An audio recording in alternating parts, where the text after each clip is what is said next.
सैनशीन पर तशरीफ फरमा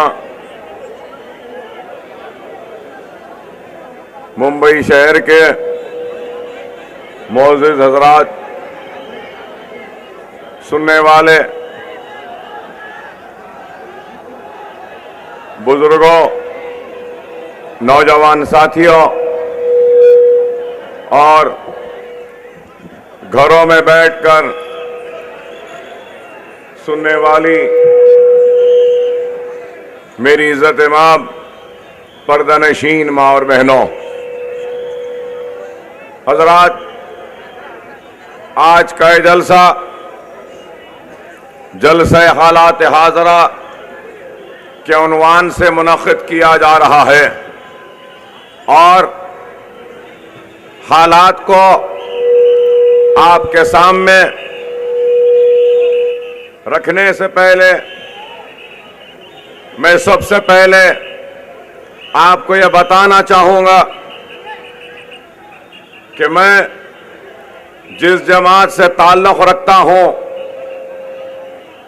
और उसका नाम मजलिस इत्तेहाद अल मुस्लिमीन है, तो वो जमात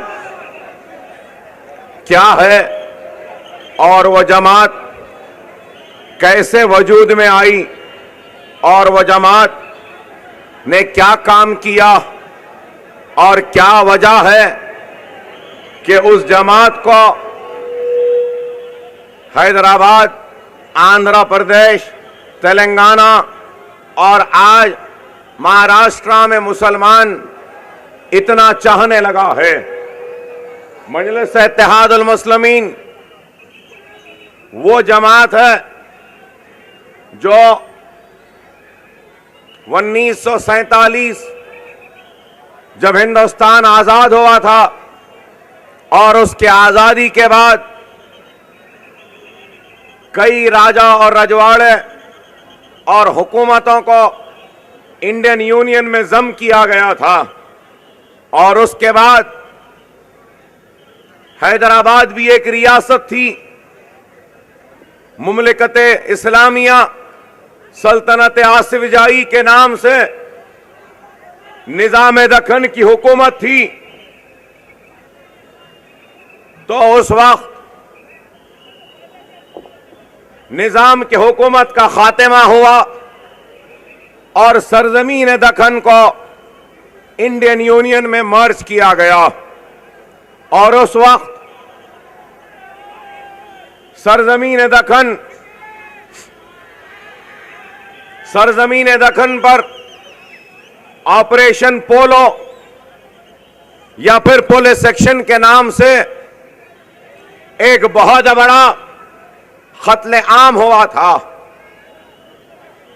यहां पे नौजवानों को शायद मालूम नहीं, लेकिन बुजुर्गों को मालूम होगा कि जहां से मैं आया हूं वहां पर और उस रियासत, उस सरजमीन पर 1000, 10,000, 20,000, 50,000 या 1 लाख नहीं बल्कि 1.5 लाख मुसलमानों का कत्ले आम हुआ था। हैदराबाद से लेकर बीदर, बीदर से लेकर रायचूर, रायचूर गुलबर्गा और फिर उसके बाद आगे बढ़ेंगे तो उस्मानाबाद, जालना, बीड़, लातूर और परभनी, ये पूरे इलाकों में जहां जहां पर मुसलमान रहते थे, बसते थे, उनके इज्जतों को लूटा गया था, उनके इस्मतों को लूटा गया था, उनको काटा गया था, बस्तियों को जलाया गया था, कुओं में पानी कम, मुसलमानों की तैरती हुई लाशें ज्यादा थीं, हमारा तख्त लुट चुका था, हमारा ताज अजायब घर की जीनत बन चुका था, हमारे महलात वीरान हो चुके थे, लहलाती हुई खेतियां उजड़ चुकी थीं और लाखों की तादाद में हमारा कत्ले आम हुआ था। वैसे उन हालात में मजलिस इत्तेहाद अल मुस्लिमीन का अहिया हुआ, मजलिस कायम हुई और कुल मजलिस इत्तेहाद अल मुस्लिमीन के नाम से हमने अपनी जिद्दोजहद का आगाज किया।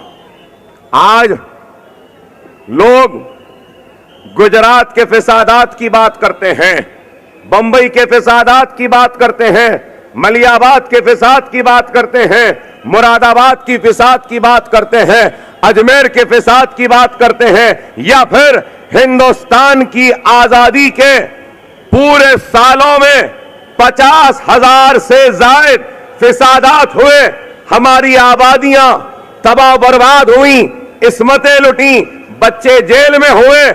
लेकिन मेरे भाई, मैं जिस सरजमीन से आया हूं उस सरजमीन पर एक ही लम्हे में हजारों नहीं बढ़ के 1.5 लाख मुसलमानों का कत्ले आम हुआ। और फिर उस कत्ले आम के बाद हम उठे, खड़े हुए अपने पैरों पर, और हमारे ऊपर मंडलाने वाले खौफ और मायूसी के बादलों को हमने उचक कर हटाया और हालात का मुकाबला किया। और आज उन हालात का मुकाबला करते करते आपके दरमियान में भी आए हैं। तो सवाल यह है कि वो कौन सा अज़्म था, कौन सा इरादा था, कौन सी वो ताकत थी। वो अज़्म, वो इरादा, वो ताकत अगर हमारे पास थी तो मेरे भाई, इंसान की जिंदगी में बहुत से चीजें अजीज होती हैं। किसी के लिए उसकी इज्जत अजीज होती है, तो किसी के लिए उसकी दौलत अजीज होती है, तो किसी के लिए उसके माँ बाप अजीज होते हैं, तो किसी के लिए उसकी शान अजीज होती है। लेकिन ऐ मेरे महाराष्ट्र के और बिलखुसूस इस जलसे में बैठे मेरे प्यारे मुसलमानों, मैं उस हैदराबाद से आया हूं जिस हैदराबाद की नजर में ना तख्त अजीज था, ना ताज अजीज था, ना इस्मत अजीज थी, ना आबरू अजीज थी, ना हमारे बच्चे अजीज थे।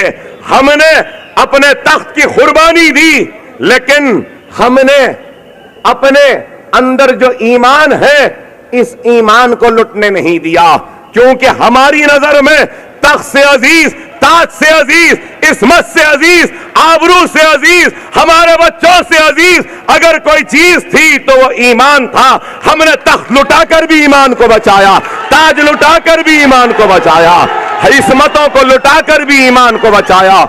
और उसी ईमान के जरिए हमने हैदराबाद में काम किया, और काम ऐसे किया कि हमारे काम के सामने दुनिया झुकने पर मजबूर हुई। जब हम काम करने को निकले तो हमको एक एक बरस तक जेल में डाला गया। मजलिस के मरूम सदर अब्दुल वाहिद ओवैसी को 11.5 महीने जेल में डाला गया, 5.5 फीट के कमरे में नजरबंद कर दिया गया, और उसी में इबादत, पेशाब, पैखाना, हर एक चीज उसी में थी। इतनी तकलीफ, लेकिन हमने उन तकलीफों की परवाह नहीं की। उसके बाद सालारे मिल्लत, यहां ठहरे बुजुर्ग उनको जानते होंगे, जिनका नाम सुल्तान सलाहुद्दीन ओवैसी था, जो हैदराबाद की पार्लियामेंट की निशिस्त से 2004 तक भी रुकने पार्लियामेंट रहे। 1984 से लेकर सलाहुद्दीन ओवैसी साहब को यह भी एजाज है कि उन्होंने शाहबानो का जब मुकदमा आया था, शरीयत मोहम्मदी को खात्मे का इरादा था, तो इसी मुंबई के मुसलमानों ने सलाहुद्दीन ओवैसी साहब को एजाज बख्शा था, जिम्मेदारी दी थी कि मुंबई के सबसे बड़े जुलूस की क़यादत करने के लिए, उस जुलूस की क़यादत की थी मजलिस इत्तेहादुल मुस्लिमीन। और सुल्तान सलाहुद्दीन ओवैसी साहब मरहूम, जो रुकने पार्लियामेंट हैदराबाद के, जब बाबरी मस्जिद की शहादत के बाद बंबई में धमाके हुए और फिसादात हुए, तो परेशान हाल मुंबई के मुसलमानों के लिए 90 के दहे में हमसे जो कुछ भी होता था हमने किया। 21 लाख रुपया लाकर दिलीप कुमार यूसुफ खान को दिया था। बंबई के मुसलमानों की इमदाद के लिए, उनकी रिहाई के लिए हमने दिया था उस वक्त। और यही मजलिस इत्तेहाद अल मुस्लिमीन थी जिसने गुजरात में जब फिसाद हुआ तो गुजरात के फिसादात को भी मुतासिरीन की मदद के लिए 90 के दहे की बात कह रहा हूं, 90 में 92, 93 में बाबरी मस्जिद की शहादत के बाद 21 लाख रुपया मुंबई के लिए दिया, तो गुजरात के मुतासिरीन के लिए भी 26 लाख रुपए का चेक यूसुफ खान दिलीप कुमार को हैदराबाद से मजलिस इत्तेहाद अल मुस्लिमीन नहीं दिया था। और न सिर्फ ये बल्कि जब कभी भी कहीं पर भी मुसीबत आए तो हैदराबाद की ये जमात निकलती है आगे बढ़कर, जो कुछ बनता है हमसे हम करते हैं। हालिया अरसे में आसाम में भी फिसाद हुआ तो आसाम के मुतासिरीन के लिए भी करोड़ों रुपए की इमदाद लेकर हम आसाम को गए थे। डॉक्टर्स की टीम लेकर हम आसाम में जो परेशान हाल मुसलमान थे उनकी मदद की थी।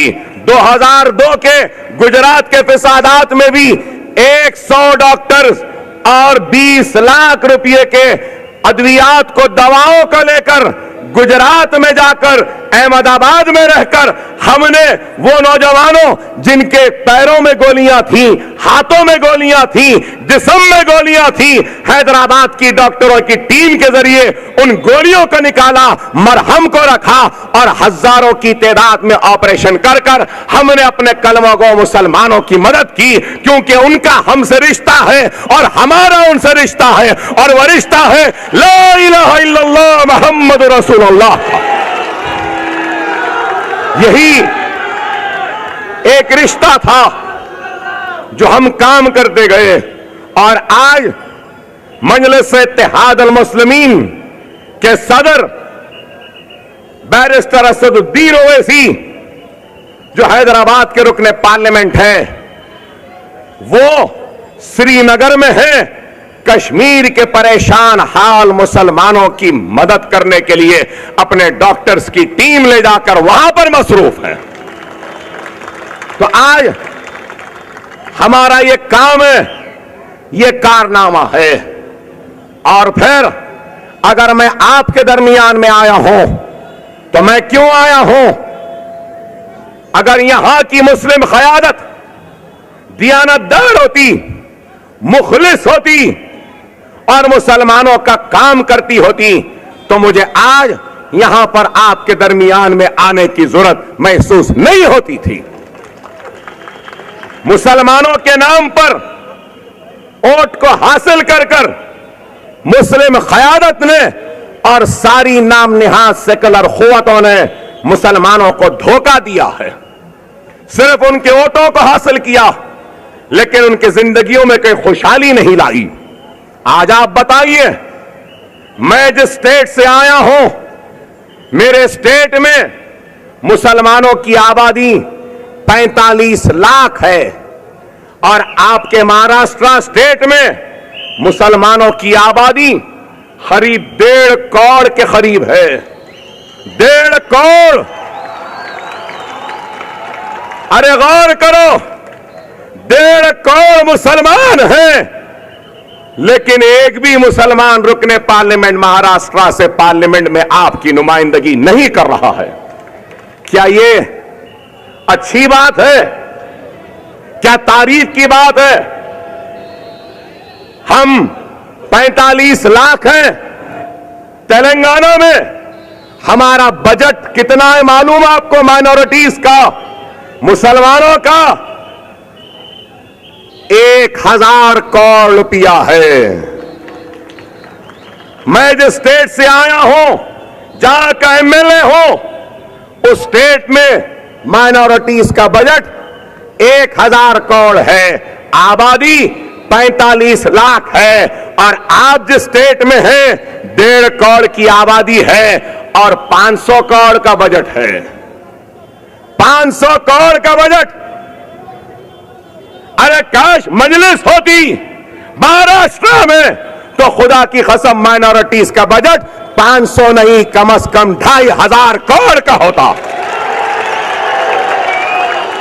आज जिस स्टेट से मैं आया हूं वहां पर ग्रेजुएट्स का परसेंटेज 10% है। 10% ग्रेजुएट्स निकलते हैं और आपके पास 2.2%। लड़कियां ग्रेजुएट 1.4%। हमारे पास लड़कों से ज्यादा लड़कियां ग्रेजुएट निकलती हैं। 13% ग्रेजुएशन लड़कियां निकलती है मैं जहां से आया हूं। आपके पास 1.4। आईएएस में महाराष्ट्र में मुसलमानों का परसेंटेज 0। मैं जिस रियासत से आया हूं वहां पे मुसलमानों का परसेंटेज आईएएस का 3% है। सरकारी मुलाजमत में महाराष्ट्र में मुसलमानों का हिस्सा 4% है। मेरी रियासत में 8% है। पुलिस वालों में महाराष्ट्र में सिर्फ 3% है और मैं जिस रियासत से आया हूं वहां पर 10% है। आप बताओ, मैं पूछना चाहता हूं यहां के मुसलमानों ने क्या किया आपके लिए? क्या ये काम है? औकाफी जायदादें 93,000 एकर्स की है। 93 लाख औकाफ की जायदादें हैं। क्या एक भी मुसलमान को औकाफ की जायदादों से फायदा हुआ? कोई मनशे वक्त के हिसाब से काम हुआ? खाली मिनिस्टर और सेक्युलरिज्म के नाम पे जीतने वाले वो किराए के मुसलमान, सरकारी मुसलमान उन जमीनों को बेच के अपने घरों में दौलत भरते हैं। मुसलमानों का क्या फायदा हुआ? सेक्युलरिज्म के नाम पे तो इनका फायदा हुआ। आपका क्या हुआ मैं पूछना चाहता हूं। क्या किया?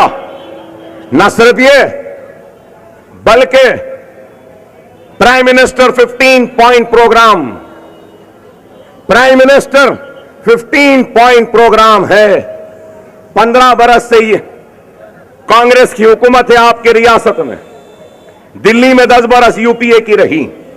जितना भी मरकज का फंड आता है, मुसलमानों गौर से सुनो, जितना भी मरकज का फंड आता है, चाहे अर्बन डेवलपमेंट में हो, JNNURM में हो, चाहे सर्व शिक्षा अभियान में हो, चाइल्ड एंड फैमिली वेलफेयर में हो, एजुकेशन में हो या किसी में भी हो, जितना मरकज का बजट आता है मैचिंग ग्रांट स्टेट गवर्नमेंट देती है और उस पे लाजिम है कि 15% मुसलमानों पे खर्च होना चाहिए।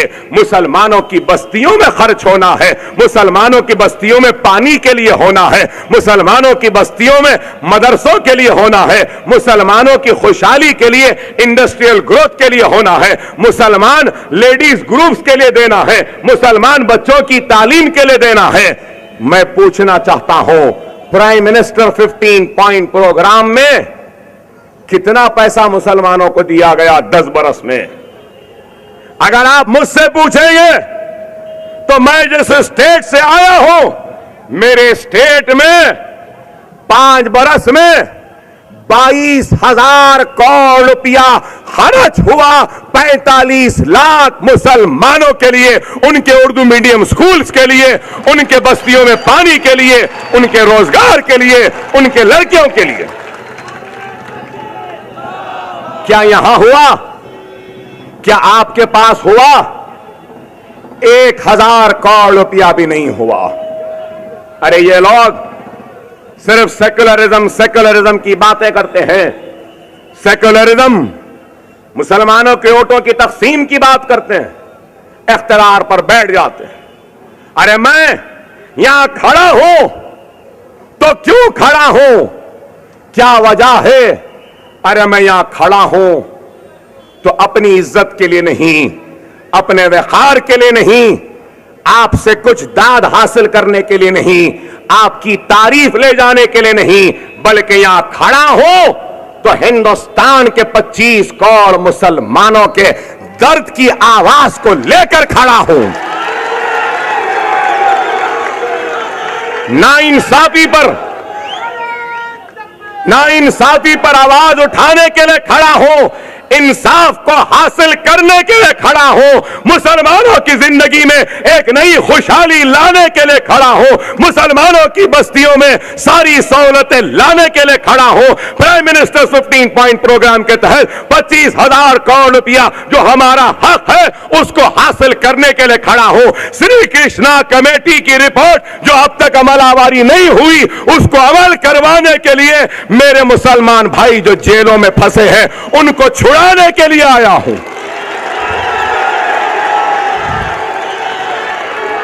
मैं अपने लिए नहीं आया।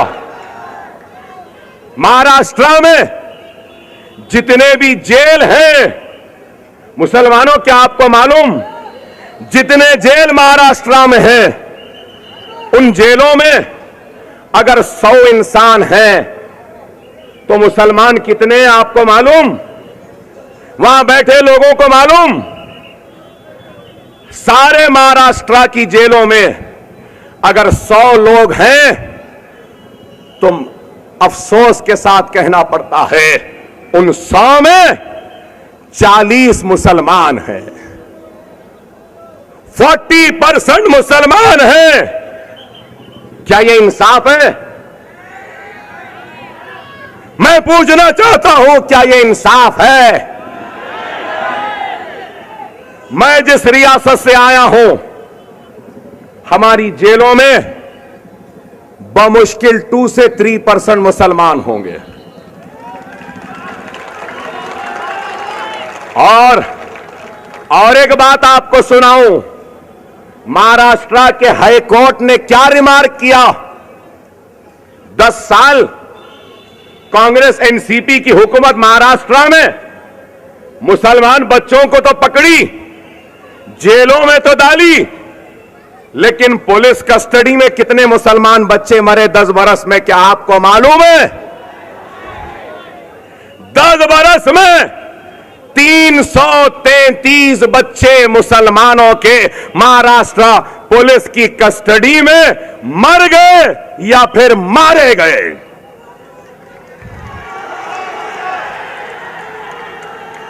आप पूछेंगे कि आंध्रा में, तेलंगाना में कितने बच्चे पुलिस कस्टडी में मरे?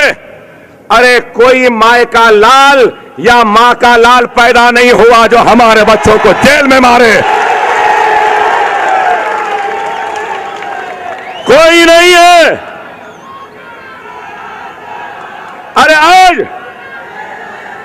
मैं पूछना चाहता हूं यहां की मुस्लिम क़यादत से, कांग्रेस के मुसलमानों से, एनसीपी के मुसलमानों से, 333 मरने वाले मुसलमानों में अगर इनका भाई, इनका बेटा या इनका रिश्तेदार होता तो खामोश बैठते।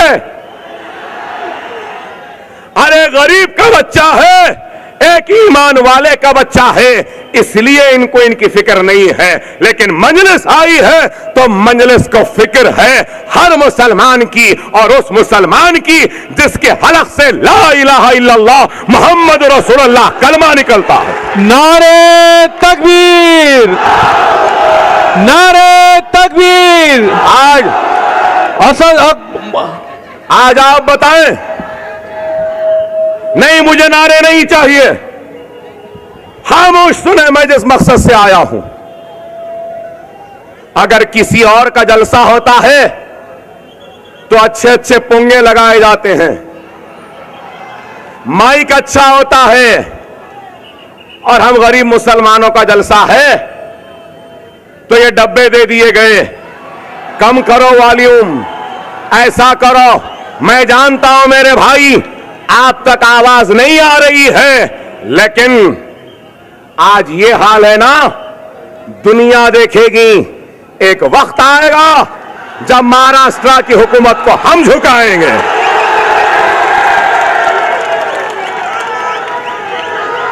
इसलिए खामोशी से सुने मैं जो कह रहा हूं, वक्त कम है। आज आप बताइए कि श्री कृष्णा कमेटी की रिपोर्ट पे अमलावारी नहीं होती, महमूद रहमान कमेटी आई, क्या उस पर अमलावारी हुई? नहीं होती। अरे मेरे भाई, वो तो छोड़ो, यहां आपके इस इलाके में जो बहुत बड़ा कॉलेज है, इस्माइल, राइट, सही है ना? मैं अखबार में पढ़ रहा हूं कि 65 एकड़ थी, झोपड़ियां आ गई, होटल आ गए, घर आ गए, अब जाजू के 24 बचे हैं, अब तक नहीं मिली। मैं मुसलमानों से, वो सेक्युलर कांग्रेस के मुसलमानों से कहूंगा कि तुम 10 बरस में, 65 बरस में कॉलेज की जमीन नहीं दिला सके, तो ये मुसलमानों को उनका हक क्या दिलाएंगे?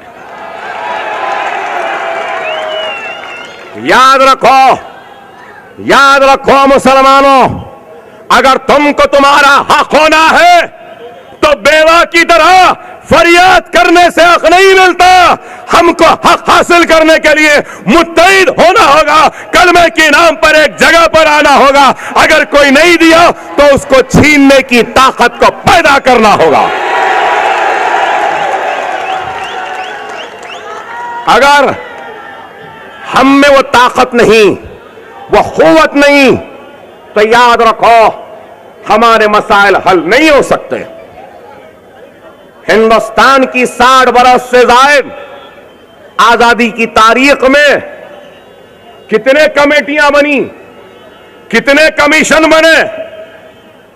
कभी गोपाल सिंह कमेटी बनी, कभी सच्चर कमेटी बनी, कभी रंगनाथ मिश्रा कमेटी बनी, कभी महमूदुर रहमान कमेटी बनी, कभी श्री कृष्णा कमेटी बनी, कभी नानावती कमीशन बना, कभी गुजरात के फिसादात पे कमेटी बैठी, कभी अहमदाबाद के फिसादात पे कमेटी बैठी, कभी मलियाबाद के फिसादात पे कमेटी बैठी, कभी आगरा के फिसाद पे कमेटी बैठी, कभी मीरठ के फिसाद पर कमेटी बैठी, कभी अलीगढ़ पे कमेटी बैठी।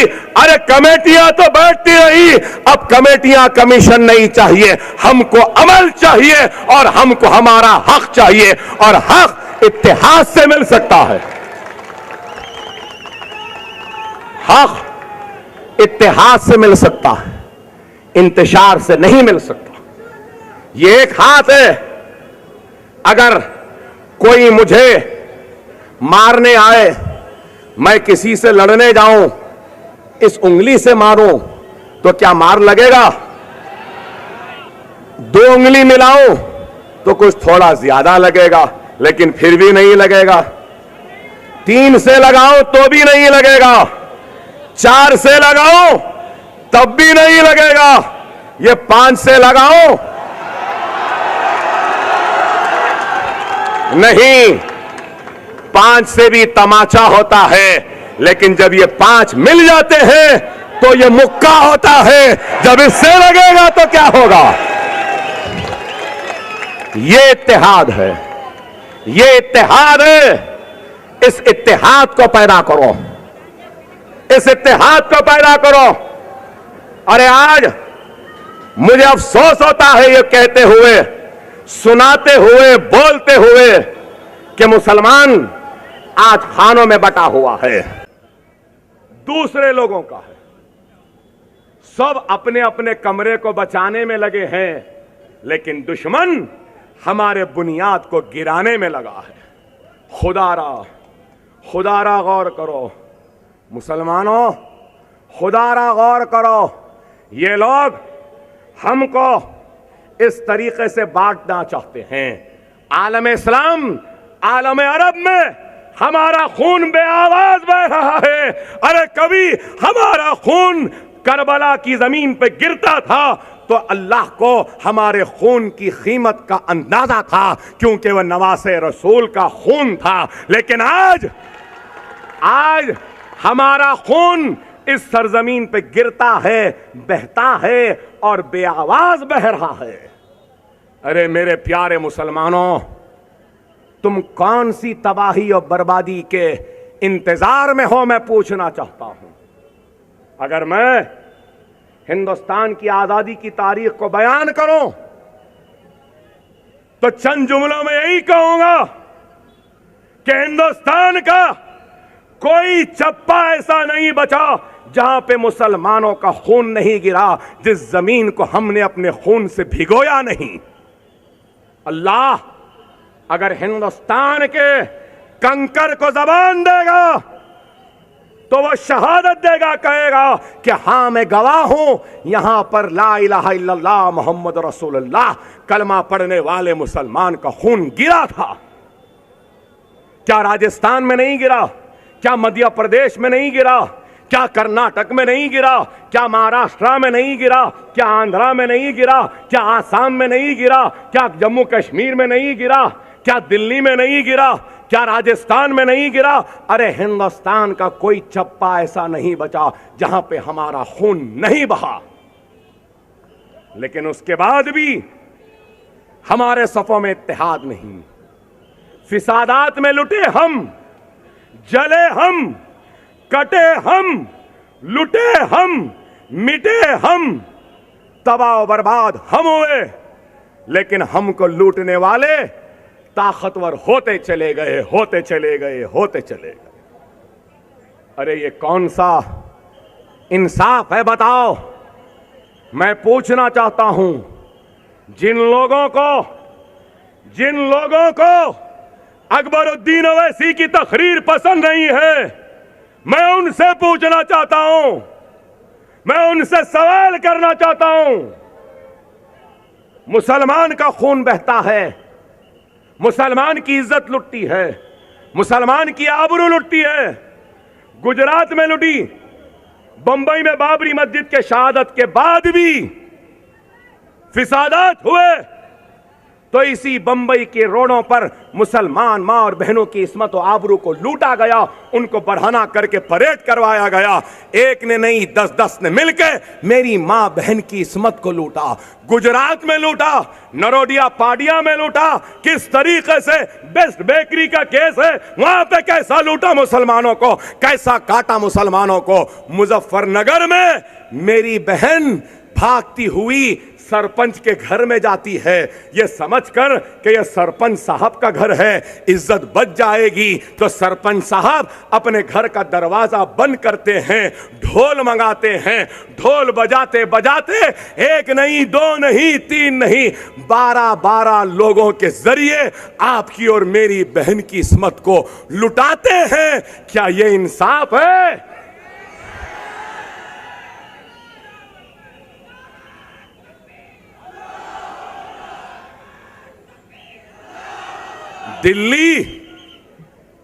दिल्ली या बंबई में किसी लड़की की इस्मत लुटती है जिसकी हम मजम्मत करते हैं कि औरत हमारी मां है, बहन है, उसकी इज्जत, उसका एहतराम करना चाहिए। लेकिन दिल्ली में इस्मत लुटती है तो इंडिया गेट पे मोमबत्तियां लेके लोग खड़े हो जाते हैं, गेटवे ऑफ इंडिया पे आते हैं। मुजफ्फरनगर में मेरी बहन की इस्मत को लुटाने के बाद क्या एक भी सेकुलर मुसलमान कोई मोमबत्ती लेकर क्यों नहीं आया? मेरा सवाल है, क्यों नहीं आए? क्या मेरी बात गलत है? बताओ। औरत तो औरत है, चाहे वो मुसलमान हो, चाहे वो हिंदू हो, चाहे वो सिख हो, चाहे वो कोई और मजहब से ताल्लुक क्यों ना रखती हो, औरत तो औरत है। आपकी औरत औरत, आपकी इज्जत इज्जत, आपकी इस्मत इस्मत, और हमारी औरत औरत नहीं, इज्जत इज्जत नहीं, इस्मत इस्मत नहीं। अरे यही तो मैं कहता हूं ना, 50,000 फिसादात में हमको लूटे, हमको काटे, हमको जलाए। बाबरी मस्जिद हमारी शहीद कर दिए, गुजरात दिए, बंबई का फिसाद दिए, मुजफ्फरनगर का फिसाद दिए, आसाम का फिसाद दिए। तुम जो चाहे करेंगे और हम कुछ भी नहीं बोलना। तुम लूटेंगे, उफ नहीं करना, तुम काटेंगे, उफ नहीं करना, तुम जलाएंगे, उफ नहीं करना, तुम मस्जिद गिरा देंगे, हम आह नहीं करना, तुम हमारे बस्तियों को जला देंगे, हम आह नहीं करना। इसलिए तो कहता हूं कि हम आह भी करते हैं तो हो जाते हैं बदनाम, हम आह भी करते हैं तो हो जाते हैं बदनाम, वो कत्ल भी करते हैं तो चर्चा नहीं होता। क्या मुझे आह भी करने का इख्तियार नहीं? क्या मुझे उह भी करने का इख्तियार नहीं?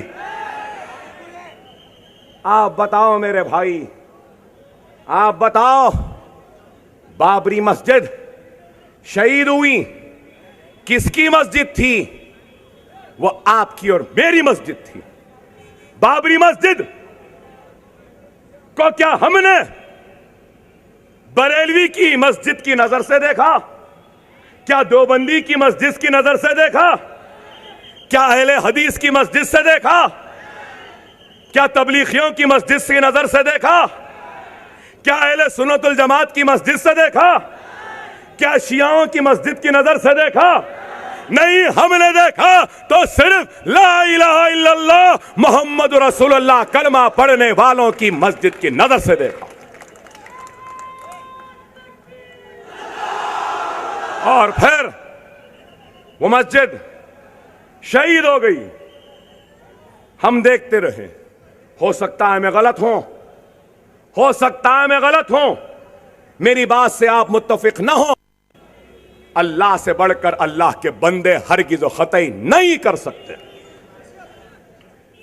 क्या अल्लाह चाहता तो अपने घर की हिफाजत नहीं कर सकता था? अरे दुनिया का पत्ता अल्लाह के मर्जी के बगैर नहीं हिल सकता। क्या यह आपका ईमान है? नहीं, बताओ मुसलमानों। तो फिर क्या बात है या क्या बात थी कि अल्लाह ने अपने घर की शहादत की मंजूरी दे दी? अल्लाह ने अपने उस एक बाबरी मस्जिद के नाम से खड़ी मस्जिद की शहादत की मंजूरी इसलिए दे दी क्योंकि अल्लाह सुब्हानहू तआला 25 करोड़ मुसलमान जो सो रहा था उसको अपने घर की शहादत के जरिए नींद से उठाना चाहता था, बेदार करना चाहता था।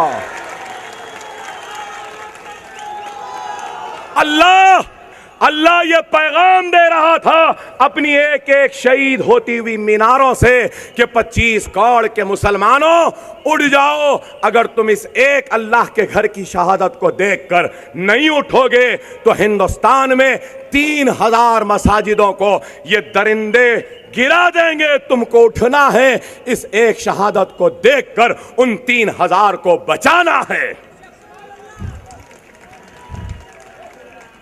अल्लाह अपने घर की शहादत के जरिए मुंतशिर मुसलमानों को मुत्तहिद करना चाहता है। अल्लाह अपने घर की शहादत के एवज आप लोगों में एक नई बेदारगी को पैदा करना चाहता है।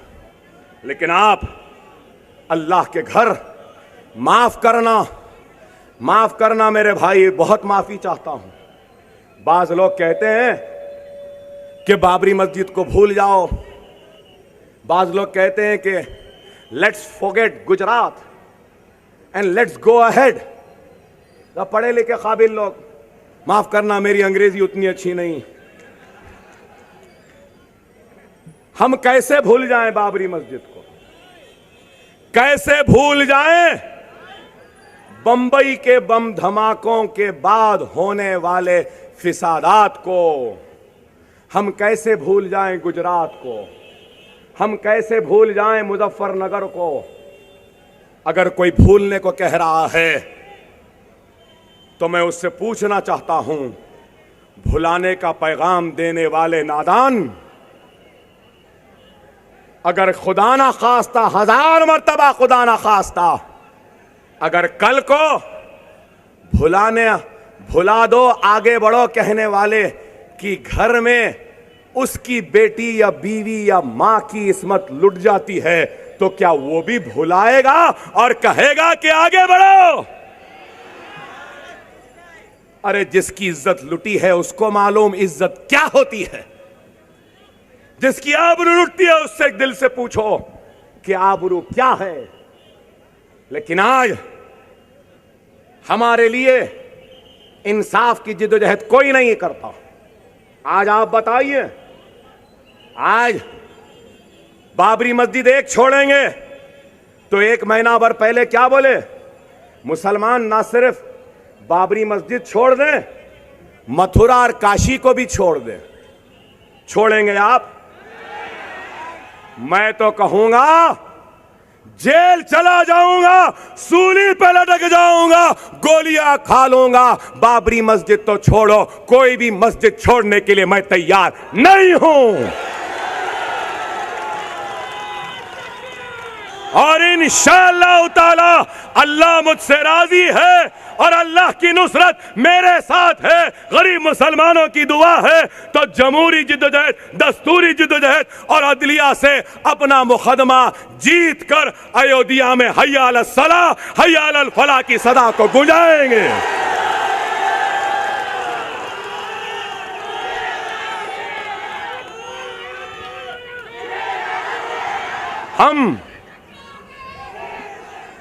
हम किसी के दुश्मन नहीं, हम हिंदुओं के दुश्मन नहीं, हम सिखों के दुश्मन नहीं, हम ईसाइयों के दुश्मन नहीं, ये सब हमारे हिंदुस्तानी भाई हैं।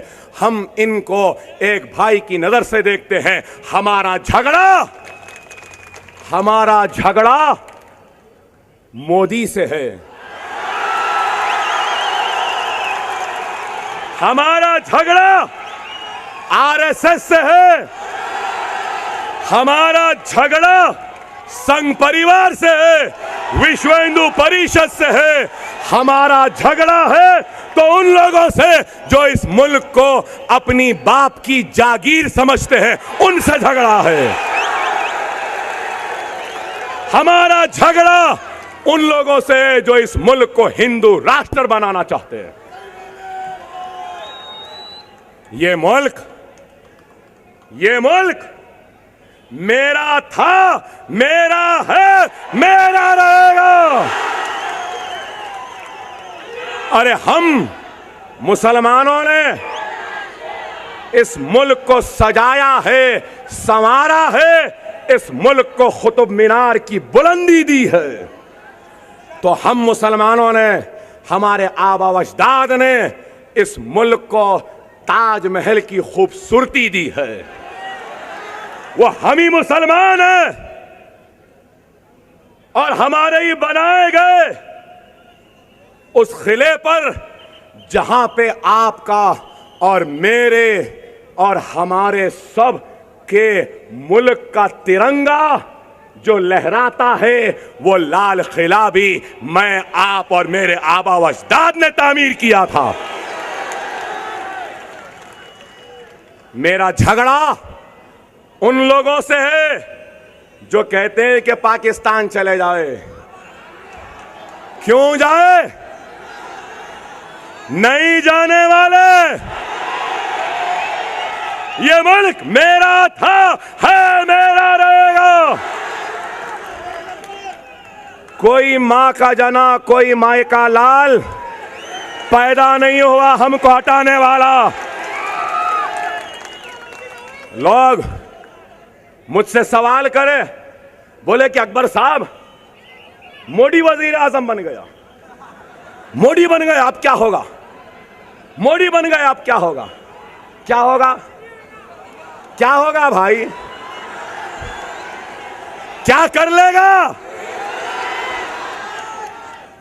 इस जैसे एक क्या 1000 मोदी भी आए तो हमको हिला नहीं सकते।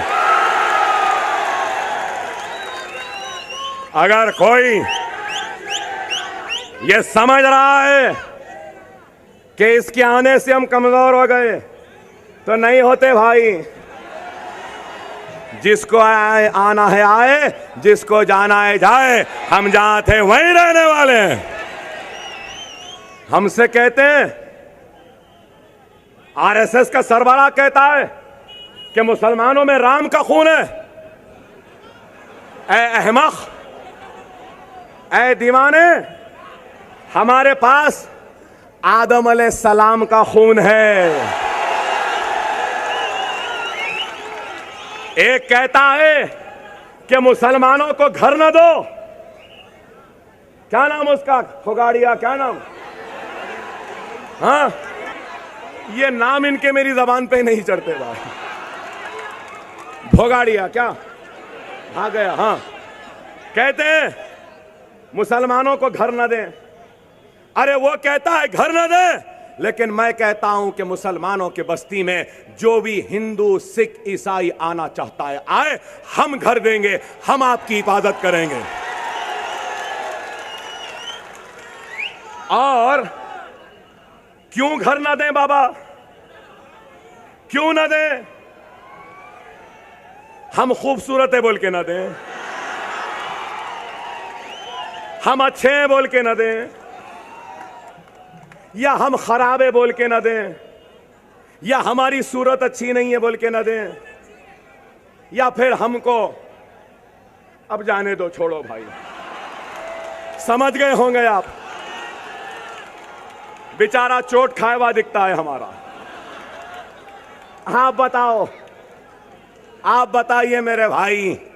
और आज अखबार में आया है बयान, अखबार में आया बयान, नरेंद्र मोदी कहता है कि मुसलमान की पेट्रियाटिज्म पर वो हिंदुस्तान के लिए जीता है, हिंदुस्तान के लिए मरता है।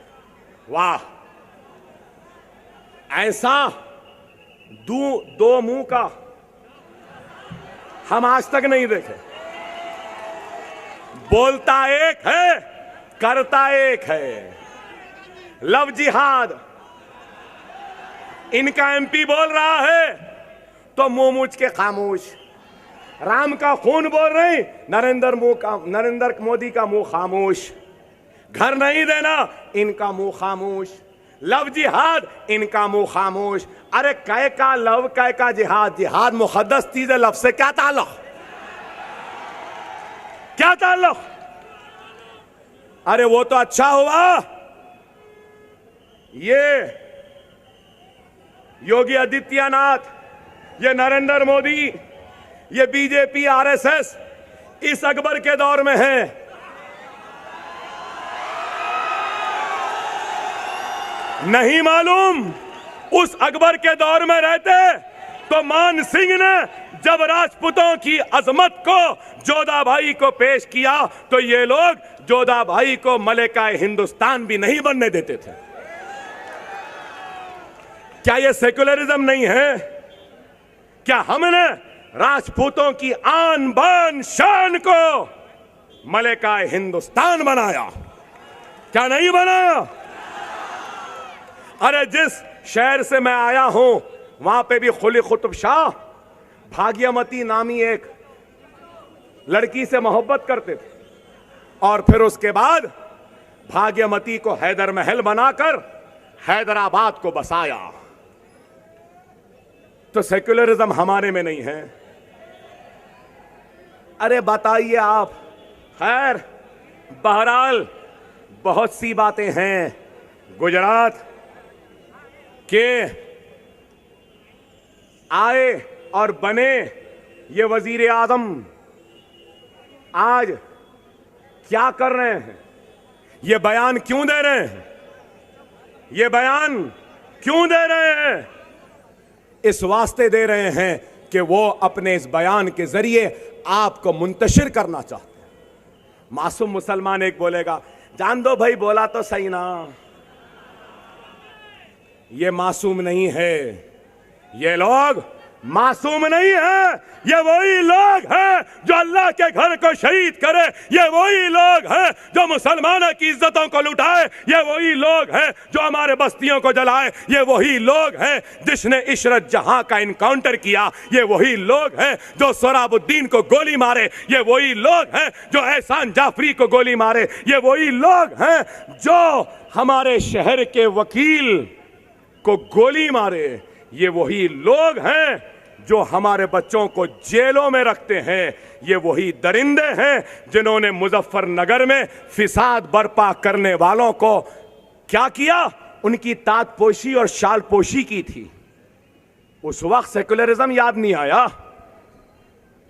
हिंदुस्तान हिंदुस्तान कहते हो तो मैं आज नरेंद्र मोदी से मुतालबा करता हूं और यह बात कहना चाहता हूं कि मोदी, जितना हक तेरा इस मुल्क पर है उतना ही हक मेरा इस मुल्क पर है। मैं इस मुल्क के दूसरे दर्जे का शहरी नहीं हूं, तू पहले दर्जे का शहरी नहीं है। जितना तू उतना मैं और हम सब भी उतने हैं। दूसरे दर्जे के शहरी के नजर से देखना छोड़ दो। हम मरने तैयार हैं, मिटने तैयार हैं, लेकिन खुदा की कसम झुकने तैयार नहीं है, क्योंकि यह सर सिर्फ अल्लाह की बारगाह में झुकता है और किसी के सामने नहीं झुकता। ये हाथ अल्लाह से मांगते हैं, किसी से नहीं मांगते। अगर आज कोई ये कह रहा है कि सेकुलरिज्म के वोटों को बांटने आए, तो नहीं, हम किसी को बांटने नहीं आए हैं, हम अपना हक लेने आए हैं। और कोई कहता है कि अकबरुद्दीन ओवैसी ऐसा बोलता है वैसा बोलता है, तो क्या करूं मेरे भाई, कैसा बोलूं?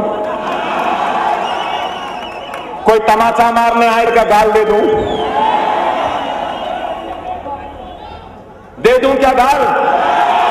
नहीं मेरे भाई, ये तमाचा मारने आए थे, एक गाल दिए तो दूसरा गाल देना, मार लो मेरे भाई और मार लो। नहीं भाई, हम ऐसे नहीं हैं। ऐसे होते तो इतनी दूर नहीं आते थे। मैं गोलियां खाया 40,000 ऐसा पेट पे बैठ के मारे, ये हाथ पे मारे 50 मरतबा, ये गुर्दा पे गोली लगी, पेशाब की थैली फट गई, ये फसली टूट गई, अंतड़ियां फट गए। अभी भी लोग बोले अकबर साहब क्यों जा रहे हैं? तो मैंने कहा मैं इसलिए जा रहा हूं क्योंकि मैं बंबई के मुसलमानों के दरमियान में जाकर उनके हक के लिए लड़कर उनके राह में शहीद होने के लिए आया हूं। आज भी बोले मुझे, आज भी बोले अकबर ओवैसी तुझे गोली मार देंगे, मार दो, मगर यह वादा है जब मौत आएगी तो अकेला नहीं जाएगा, 2-4 को तो जरूर साथ में ले जाएगा। मौत और हयात अल्लाह के हाथ है। ऐ मारने वालों, ऐ बोलने वालों, 60 बरस से तुम बोलते रहे, हम सुनते रहे, तुम हमको गूंगे बहरे समझे। अब वो दिन गए जब तुम बोलते थे हम सुनते थे, अब हमारा दिन शुरू हुआ है, हम बोलेंगे तुमको सुनना पड़ेगा। जरा थोड़ा सा बोले तो हिंदुस्तान हिल गया। अरे अभी बहुत बोलना है, इब्तिदाई इश्क है, आगे आगे देखो होता है क्या। मैं हार के लिए या जीत के लिए नहीं आया हूं, मैं मुसलमानों की इज्जत के लिए, वक़ार के लिए, शान के लिए, शौकत के लिए, इंसाफ के लिए, उनके बच्चों को छुड़ाने के लिए, उनको 2000 करोड़ दिलाने के लिए, उनकी जिंदगियों में खुशहाली लाने के लिए। और वक्त पड़े तो मुसलमानों को पीछा रखकर सबसे सामने रहकर अपने सीने और सर पे गोली खाने के लिए आया हूं। अब आप फैसला करें मुसलमानों, ये अकबरुद्दीन ओवैसी संघ परिवार आरएसएस नरेंद्र मोदी को ललकारता है, डरता नहीं है, हिम्मत वाला है, मरने को तैयार है। लेकिन ये अकबर ओवैसी आज तुम्हारे सामने झोली फैलाए इत्तेहाद की भीख, वो खैरात मांग रहा है। मुसलमानों, तुम्हें रसूल अल्लाह का वास्ता, तुम्हें खुलफाए राशिदीन का वास्ता, तुम्हें शहदाए करबला का वास्ता, तुम्हें हजरत हुसैन का वास्ता, हजरत हसन का वास्ता, हजरत बीबी फातिमा का वास्ता, तुम्हें वास्ता औलिया अल्लाह का, तुम्हें वास्ता नेक मुसलमानों का। खुदा के लिए मुसलमानों, मेरे इस झोली में, इस भिखारी के दामन में अपने इत्तेहाद की खैरात को डाल दो, इत्तेहाद की खैरात को डाल दो। मसलकी मकतबी अहले हदीस बरेलवी या दूसरे अकायद के झगड़े इख्तिलाफ को खत्म करके वो इत्तेहाद की भीख डाल दो। तुम अपना भी इत्तेहाद की खैरात से मेरा दामन भर दो। रसूलुल्लाह की कसम, मैं नरेंद्र मोदी के सर को तुम्हारे सामने झुका कर चलूंगा और कुछ नहीं चाहिए। इतना तो देंगे ना मुंबई वालों, ये खैरात तो देंगे ना, इत्तेहाद पैदा करेंगे ना। अगर वक्त आए अकबरुद्दीन ओवैसी की लाश को भी देखेंगे तो मेरी लाश को ठोकर मारना, जरूरत पड़े तो मेरी लाश पर खड़ा हो जाना, लेकिन अपने सफों में इंतशार कभी आने नहीं देना। यही मेरा पैगाम है। दुआ करना चाहता था, वक्त नहीं है। अल्लाह तू हमारे गुनाहों को माफ फरमा दे। अल्लाह तू हमारे गुनाहों को माफ फरमा दे। हमारी इज्जतों की हिफाजत फरमा, हमारे इस्मतों की हिफाजत फरमा, हमारे बस्तियों की हिफाजत फरमा। ऐ अल्लाह हमारे दुश्मनों का सफाया कर दे। ऐ अल्लाह हमारे दुश्मनों को नीस्त नाबूद कर दे। ऐ अल्लाह मुसलमानों के सफ़ों में इत्तेहाद को पैदा कर दे। ऐ अल्लाह महाराष्ट्र के मुसलमानों में एक नए अज़्म, इरादे व हिम्मत को पैदा कर दे। ऐ अल्लाह हमको कामयाब व कामरान कर दे, हमको कामयाब व कामरान कर दे। बेरोजगारों को रोजगार अता फरमा। घर में बैठी बच्चियां शादियां नहीं होंगी, शादियां करवा दे। बेरोजगारों को रोजगार अता फरमा। हमारे मरहूमीन जो हमारे दरमियान में नहीं है, ऐ अल्लाह इनको जन्नत में आला मुकाम अता फरमा। ऐ अल्लाह हम सबको नेक बना, एक बना। ऐ अल्लाह मजलिस इत्तेहादुल मुस्लिमीन को ताकत बख्शे, मुखलिस दियानतदार, ला इलाहा इल्लल्लाह मुहम्मद रसूलुल्लाह कलमा पढ़ने वाले मुसलमानों को कामयाबी और कामरानी अता फरमा। सुभान रब्बिका रब्बिल इज्जति अम्मा यसिफून, सलामुल मुरसलीन, अल्हम्दुलिल्लाह रब्बिल आलमीन। मेरे भाई, मेरा एक हदिया होता है, मैं लेकर जाता हूं। मेरी ताकत है, इतनी देर से चीखा ना, थोड़ा थक गया। अब आप लोग ताकत देना, हिम्मत देना, और वो क्या है? वो दूर तक, यहां से गेटवे ऑफ इंडिया तक हमारे ईमान की हरारत की आवाज पहुंचनी चाहिए। वो सेना के दफ्तर तक भी पहुंचनी चाहिए, वो ठाकरों को भी पहुंचना चाहिए, वो गांधी को भी पहुंचना चाहिए, वो पवार को भी पहुंचना चाहिए, और मोदी को तो मैं पहुंचा चुका हूं। नारे तकबीर, नारे तकबीर, नारे तकबीर। देखने वाले जाकर देखे, आवाज जहां तक गई है वहां शिगाफ आ गए हैं। वाखिर दावाना अल्हम्दुलिल्लाह रब्बिल आलमीन। तो उन लोगों से जो इस मुल्क को अपनी बाप की जागीर समझते हैं, उनसे झगड़ा है। हमारा झगड़ा उन लोगों से जो इस मुल्क को हिंदू राष्ट्र बनाना चाहते हैं। ये मुल्क मेरा था, मेरा है, मेरा रहेगा। अरे हम मुसलमानों ने इस मुल्क को सजाया है, संवारा है, इस मुल्क को कुतुब मीनार की बुलंदी दी है। तो हम मुसलमानों ने, हमारे आबा व अजदाद ने इस मुल्क को ताजमहल की खूबसूरती दी है। वो हम ही मुसलमान हैं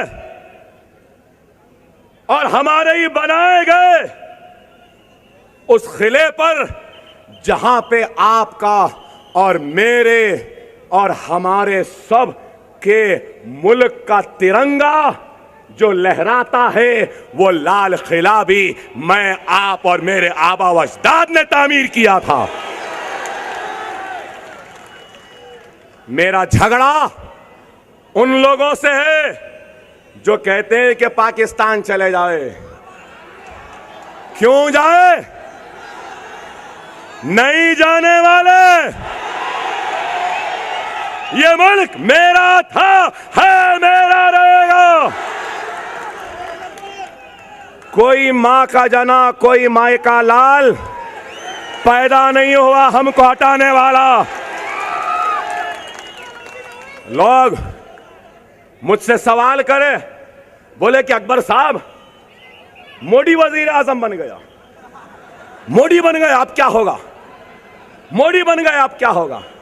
क्या होगा? क्या होगा भाई? क्या कर लेगा?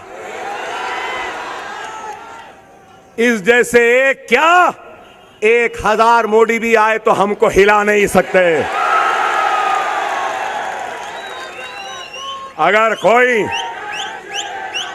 ये समझ रहा है कि इसके आने से हम कमजोर हो गए, तो नहीं होते भाई। जिसको आना है आए, जिसको जाना है जाए, हम जहां थे वहीं रहने वाले हैं।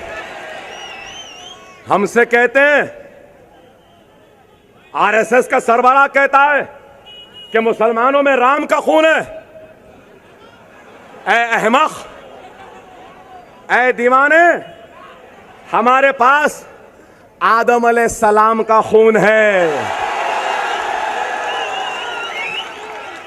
एक कहता है कि मुसलमानों को घर न दो, क्या नाम उसका, फोगाड़िया, क्या नाम? हाँ, ये नाम इनके मेरी जबान पे नहीं चढ़ते भाई। भोगाड़िया क्या आ गया? हाँ, कहते हैं मुसलमानों को घर न दें। अरे वो कहता है घर न दें, लेकिन मैं कहता हूं कि मुसलमानों के बस्ती में जो भी हिंदू, सिख, ईसाई आना चाहता है आए, हम घर देंगे, हम आपकी हिफाजत करेंगे। और क्यों घर ना दें बाबा? क्यों ना दें? हम खूबसूरत है बोल के ना दें, हम अच्छे हैं बोल के ना दें, या हम खराब है बोल के ना दें, या हमारी सूरत अच्छी नहीं है बोल के ना दें, या फिर हमको अब जाने दो, छोड़ो भाई। समझ गए होंगे आप, बेचारा चोट खाए हुआ दिखता है हमारा। आप बताओ, आप बताइए मेरे भाई। और आज अखबार में आया है बयान, अखबार में आया बयान, नरेंद्र मोदी कहता है कि मुसलमान की पेट्रियाटिज्म पर वो हिंदुस्तान के लिए जीता है, हिंदुस्तान के लिए मरता है। वाह, ऐसा दो मुंह का हम आज तक नहीं देखे। बोलता एक है, करता एक है। लव जिहाद, इनका एमपी बोल रहा है तो मुंह मूछ के खामोश। राम का खून बोल रहे, नरेंद्र मोदी का मुंह खामोश। घर नहीं देना, इनका मुंह खामोश। लव जिहाद, इनका मुंह खामोश। अरे कै का लव, कै का जिहाद? जिहाद मुकद्दस चीज है, लव से क्या ताल्लुक? क्या ताल्लुक? अरे वो तो अच्छा हुआ ये योगी आदित्यनाथ, ये नरेंद्र मोदी, ये बीजेपी, आरएसएस इस अकबर के दौर में है।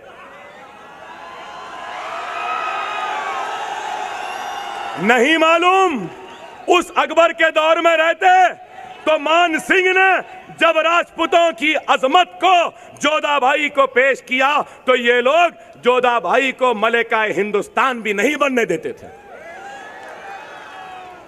क्या ये सेक्युलरिज्म नहीं है? क्या हमने राजपूतों की आन बान शान को मलिका हिंदुस्तान बनाया? क्या नहीं बनाया? अरे जिस शहर से मैं आया हूं वहां पे भी कुली कुतुब शाह भाग्यमती नामी एक लड़की से मोहब्बत करते थे और फिर उसके बाद भाग्यमती को हैदर महल बनाकर हैदराबाद को बसाया। तो सेक्युलरिज्म हमारे में नहीं है।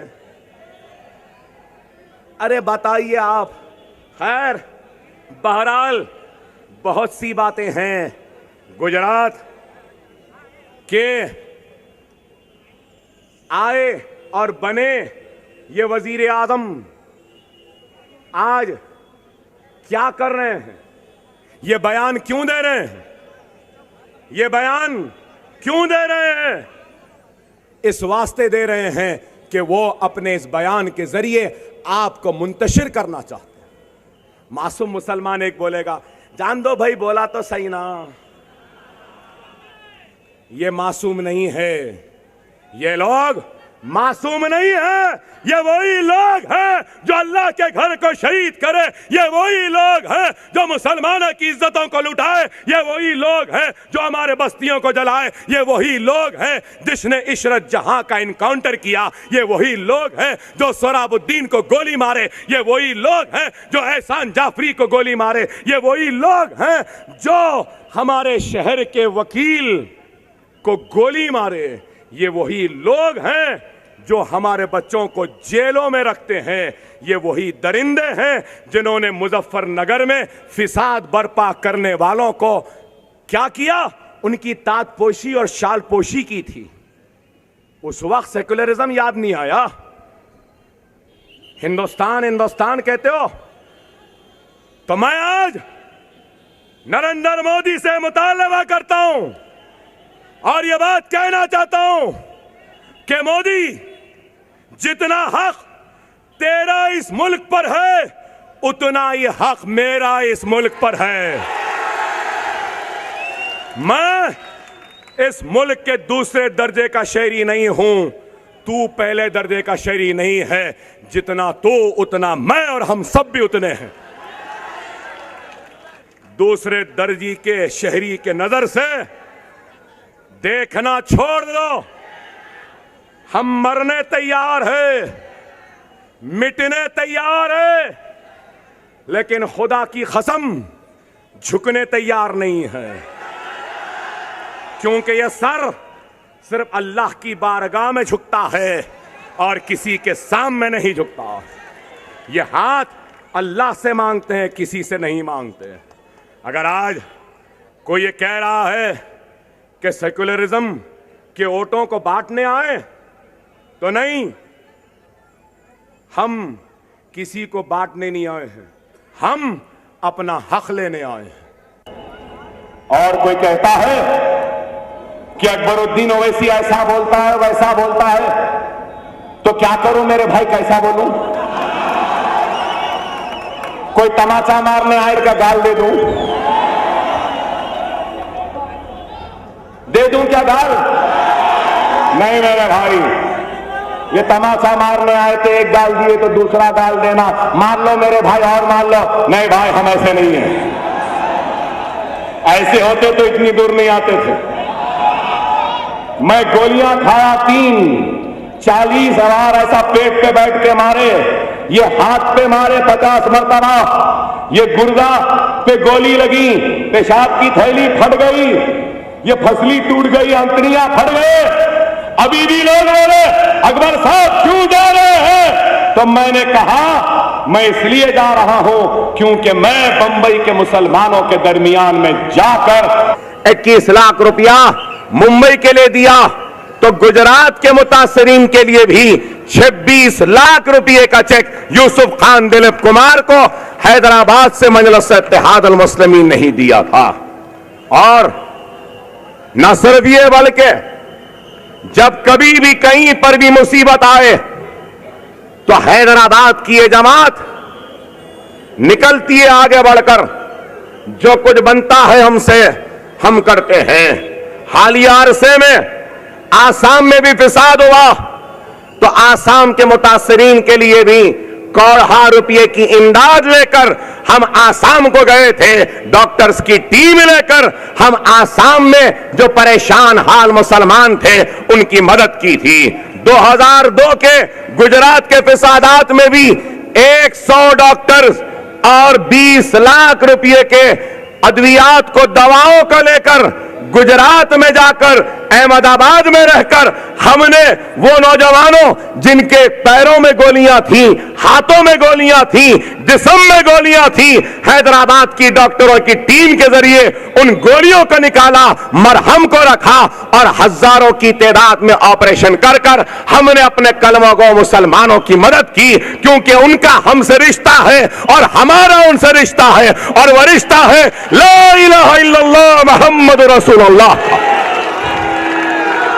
यही एक रिश्ता था जो हम काम करते गए, और आज मजलिस इत्तेहाद अल मुस्लिमीन के सदर बैरिस्टर असदुद्दीन ओवैसी जो हैदराबाद के रुकने पार्लियामेंट हैं, वो श्रीनगर में है कश्मीर के परेशान हाल मुसलमानों की मदद करने के लिए अपने डॉक्टर्स की टीम ले जाकर वहां पर मसरूफ है।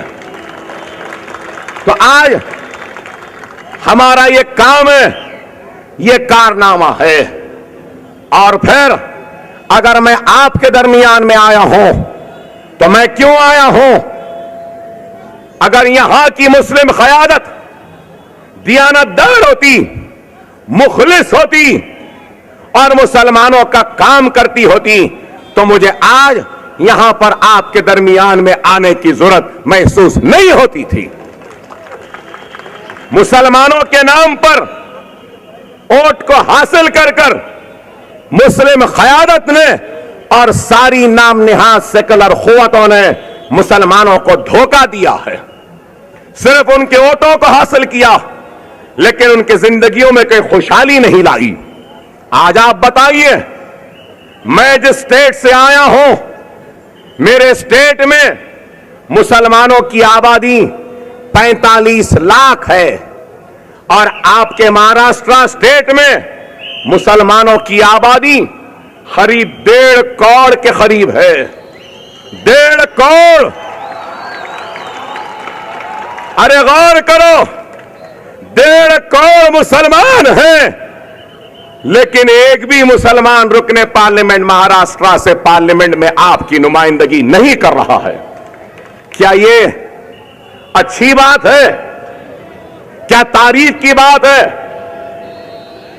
हम 45 लाख हैं तेलंगाना में, हमारा बजट कितना है मालूम आपको? माइनॉरिटीज का, मुसलमानों का 1000 करोड़ रुपया है। मैं जिस स्टेट से आया हूं, जहां का एमएलए हूं, उस स्टेट में माइनॉरिटीज का बजट 1000 करोड़ है, आबादी 45 लाख है, और आप जिस स्टेट में हैं 1.5 करोड़ की आबादी है और 500 करोड़ का बजट है। 500 करोड़ का बजट। अरे काश मजलिस होती महाराष्ट्र में तो खुदा की कसम माइनॉरिटीज का बजट 500 नहीं, कम से कम 2500 करोड़ का होता।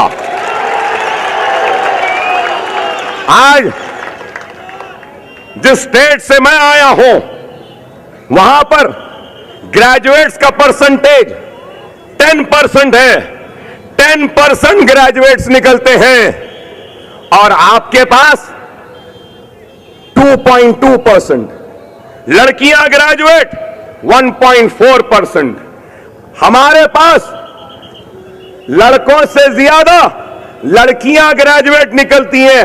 13% ग्रेजुएशन लड़कियां निकलती है मैं जहां से आया हूं।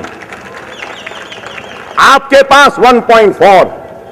आईएएस में महाराष्ट्र में मुसलमानों का परसेंटेज 0 मैं जिस रियासत से आया हूं वहां पे मुसलमानों का परसेंटेज आईएएस का 3% है। सरकारी मुलाजमत में महाराष्ट्र में मुसलमानों का हिस्सा 4% है। मेरी रियासत में 8% है। पुलिस वालों में महाराष्ट्र में सिर्फ 3% है, और मैं जिस रियासत से आया हूं वहां पर 10% है। आप बताओ, मैं पूछना चाहता हूं, यहां के मुसलमानों ने क्या किया आपके लिए? क्या ये काम है?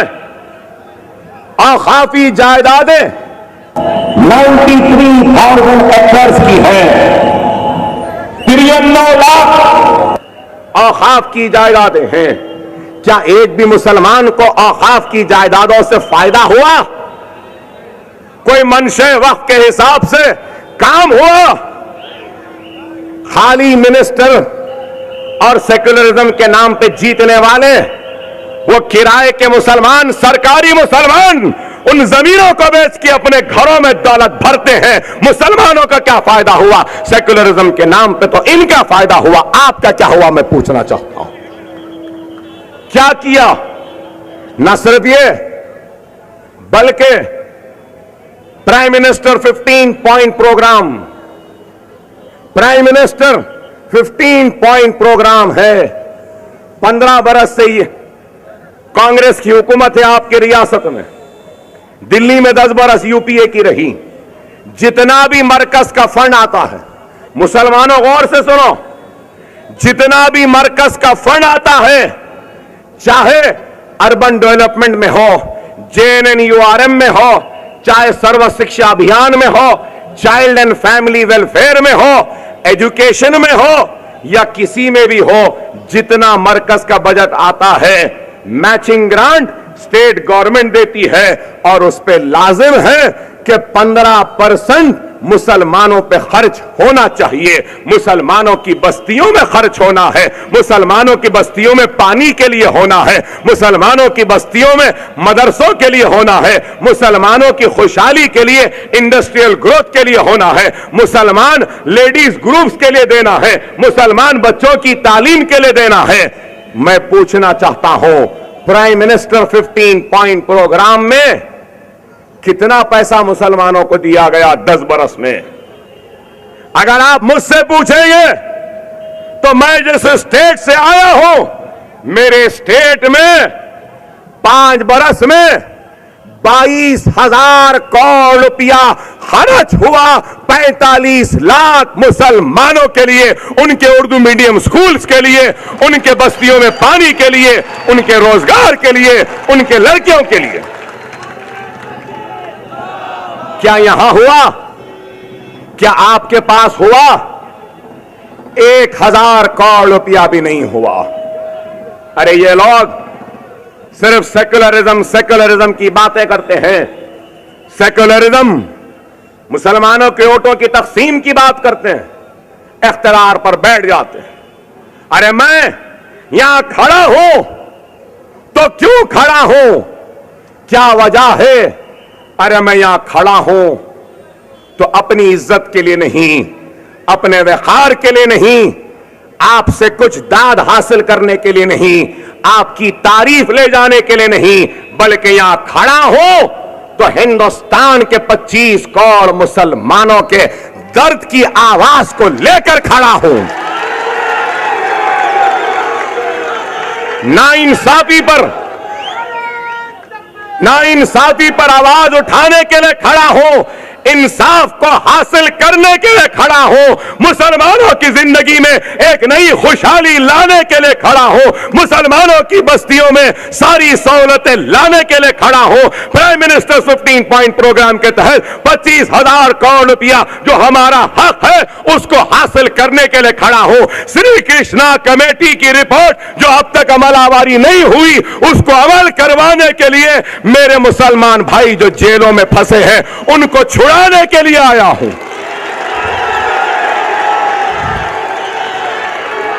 मैं अपने लिए नहीं आया। महाराष्ट्र में जितने भी जेल हैं मुसलमानों, क्या आपको मालूम जितने जेल महाराष्ट्र में हैं, उन जेलों में अगर 100 इंसान हैं तो मुसलमान कितने हैं आपको मालूम? वहां बैठे लोगों को मालूम? सारे महाराष्ट्र की जेलों में अगर 100 लोग हैं तो अफसोस के साथ कहना पड़ता है उन 100 में 40 मुसलमान हैं, 40% मुसलमान हैं। क्या यह इंसाफ है? मैं पूछना चाहता हूं, क्या यह इंसाफ है? मैं जिस रियासत से आया हूं, हमारी जेलों में बमुश्किल 2 से 3% मुसलमान होंगे।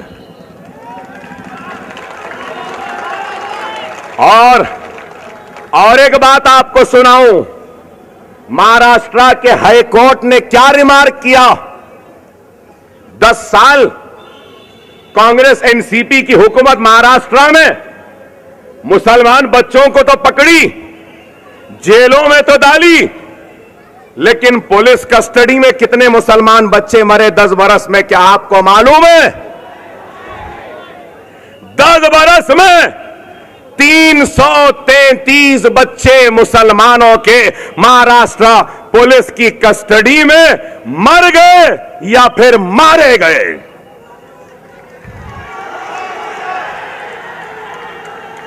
आप पूछेंगे कि आंध्रा में, तेलंगाना में कितने बच्चे पुलिस कस्टडी में मरे? अरे कोई माए का लाल या मां का लाल पैदा नहीं हुआ जो हमारे बच्चों को जेल में मारे। कोई नहीं है। अरे आज मैं पूछना चाहता हूं यहां की मुस्लिम क़यादत से, कांग्रेस के मुसलमानों से, एनसीपी के मुसलमानों से, 333 मरने वाले मुसलमानों में अगर इनका भाई, इनका बेटा या इनका रिश्तेदार होता तो खामोश बैठते। अरे गरीब का बच्चा है, एक ईमान वाले का बच्चा है, इसलिए इनको इनकी फिक्र नहीं है, लेकिन मजलिस आई है तो मजलिस को फिक्र है हर मुसलमान की, और उस मुसलमान की जिसके हलक से ला इलाहा इल्लल्लाह मोहम्मद रसूलुल्लाह कलमा निकलता है। नारे तकबीर, नारे तकबीर। आज आप बताएं, नहीं मुझे नारे नहीं चाहिए, खामोश सुने मैं जिस मकसद से आया हूं। अगर किसी और का जलसा होता है तो अच्छे अच्छे पुंगे लगाए जाते हैं, माइक अच्छा होता है, और हम गरीब मुसलमानों का जलसा है तो ये डब्बे दे दिए गए, कम करो वॉल्यूम, ऐसा करो। मैं जानता हूं मेरे भाई आप तक आवाज नहीं आ रही है, लेकिन आज ये हाल है ना, दुनिया देखेगी। एक वक्त आएगा जब महाराष्ट्र की हुकूमत को हम झुकाएंगे।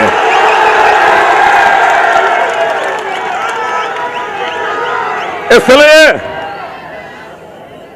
खामोशी से सुने मैं जो कह रहा हूं, वक्त कम है। आज आप बताइए कि श्री कृष्णा कमेटी की रिपोर्ट पे अमलावरी नहीं होती, महमूद रहमान कमेटी आई, क्या उस पर अमलावरी हुई? नहीं होती। अरे मेरे भाई वो तो छोड़ो, यहां आपके इस इलाके में जो बहुत बड़ा कॉलेज है इस्माइल, राइट, सही है ना? मैं अखबार में पढ़ रहा हूं कि 65 एकड़ थी, झोपड़ियां आ गई, होटल आ गए, घर आ गए, अब जाजू के 24 बचे हैं, अब तक नहीं मिली। मैं मुसलमानों से, वो सेक्युलर कांग्रेस के मुसलमानों से कहूंगा कि तुम 10 बरस में, 65 बरस में कॉलेज की जमीन नहीं दिला सके तो ये मुसलमानों को उनका हक क्या दिलाएंगे? याद रखो मुसलमानों, अगर तुमको तुम्हारा हक होना है तो बेवा की तरह फरियाद करने से हक नहीं मिलता। हमको हक हासिल करने के लिए मुत्तहिद होना होगा, कलमे के नाम पर एक जगह पर आना होगा। अगर कोई नहीं दिया तो उसको छीनने की ताकत को पैदा करना होगा। अगर हम में वो ताकत नहीं, वो क़ुव्वत नहीं, तो याद रखो हमारे मसाइल हल नहीं हो सकते। हिंदुस्तान की 60 बरस से ज्यादा आजादी की तारीख में कितने कमेटियां बनी, कितने कमीशन बने। कभी गोपाल सिंह कमेटी बनी, कभी सच्चर कमेटी बनी, कभी रंगनाथ मिश्रा कमेटी बनी, कभी महमूदुर रहमान कमेटी बनी, कभी श्री कृष्णा कमेटी बनी, कभी नानावती कमीशन बना, कभी गुजरात के फिसादात पे कमेटी बैठी, कभी अहमदाबाद के फिसादात पे कमेटी बैठी, कभी मलियाबाद के फिसादात पे कमेटी बैठी, कभी आगरा के फिसाद पे कमेटी बैठी, कभी मीरठ के फिसाद पर कमेटी बैठी, कभी अलीगढ़ पे कमेटी बैठी। अरे कमेटियां तो बैठती रही, अब कमेटियां कमीशन नहीं चाहिए, हमको अमल चाहिए और हमको हमारा हक चाहिए, और हक इत्तेहाद से मिल सकता है। हक इत्तेहाद से मिल सकता है, इंतशार से नहीं मिल सकता। ये एक हाथ है, अगर कोई मुझे मारने आए, मैं किसी से लड़ने जाऊं, इस उंगली से मारूं तो क्या मार लगेगा? दो उंगली मिलाऊं तो कुछ थोड़ा ज्यादा लगेगा, लेकिन फिर भी नहीं लगेगा। 3 से लगाऊं तो भी नहीं लगेगा, 4 से लगाऊं तब भी नहीं लगेगा, ये 5 से लगाऊं नहीं, 5 से भी तमाचा होता है, लेकिन जब ये 5 मिल जाते हैं तो ये मुक्का होता है। जब इससे लगेगा तो क्या होगा? ये इत्तेहाद है, ये इत्तेहाद है। इस इत्तेहाद को पैदा करो, इस इत्तेहाद को पैदा करो। अरे आज मुझे अफसोस होता है ये कहते हुए, सुनाते हुए, बोलते हुए कि मुसलमान आज खानों में बटा हुआ है, दूसरे लोगों का है। सब अपने अपने कमरे को बचाने में लगे हैं, लेकिन दुश्मन हमारे बुनियाद को गिराने में लगा है। खुदारा गौर करो मुसलमानों, खुदारा गौर करो। ये लोग हमको इस तरीके से बांटना चाहते हैं। आलम इस्लाम, आलम अरब में हमारा खून बेआवाज बह रहा है। अरे कभी हमारा खून करबला की जमीन पे गिरता था तो अल्लाह को हमारे खून की कीमत का अंदाजा था, क्योंकि वह नवासे रसूल का खून था। लेकिन आज हमारा खून इस सरजमीन पे गिरता है, बहता है और बेआवाज बह रहा है। अरे मेरे प्यारे मुसलमानों, तुम कौन सी तबाही और बर्बादी के इंतजार में हो, मैं पूछना चाहता हूं। अगर मैं हिंदुस्तान की आजादी की तारीख को बयान करूं तो चंद जुमलों में यही कहूंगा कि हिंदुस्तान का कोई चप्पा ऐसा नहीं बचा जहां पे मुसलमानों का खून नहीं गिरा, जिस जमीन को हमने अपने खून से भिगोया नहीं। अल्लाह अगर हिंदुस्तान के कंकर को जबान देगा तो वह शहादत देगा, कहेगा कि हां मैं गवाह हूं, यहां पर ला इलाहा इल्लल्लाह मोहम्मद रसूलुल्लाह कलमा पढ़ने वाले मुसलमान का खून गिरा था। क्या राजस्थान में नहीं गिरा? क्या मध्य प्रदेश में नहीं गिरा? क्या कर्नाटक में नहीं गिरा? क्या महाराष्ट्र में नहीं गिरा? क्या आंध्रा में नहीं गिरा? क्या आसाम में नहीं गिरा? क्या जम्मू कश्मीर में नहीं गिरा? क्या दिल्ली में नहीं गिरा? क्या राजस्थान में नहीं गिरा? अरे हिंदुस्तान का कोई चप्पा ऐसा नहीं बचा जहां पे हमारा खून नहीं बहा। लेकिन उसके बाद भी हमारे सफों में इत्तेहाद नहीं। फिसादात में लुटे हम, जले हम, कटे हम, लुटे हम, मिटे हम, तबाह बर्बाद हम हुए, लेकिन हमको लूटने वाले ताकतवर होते चले गए, होते चले गए, होते चले गए। अरे ये कौन सा इंसाफ है बताओ? मैं पूछना चाहता हूं, जिन लोगों को अकबरुद्दीन ओवैसी की तकरीर पसंद नहीं है, मैं उनसे पूछना चाहता हूं, मैं उनसे सवाल करना चाहता हूं। मुसलमान का खून बहता है, मुसलमान की इज्जत लुटती है, मुसलमान की आबरू लुटती है।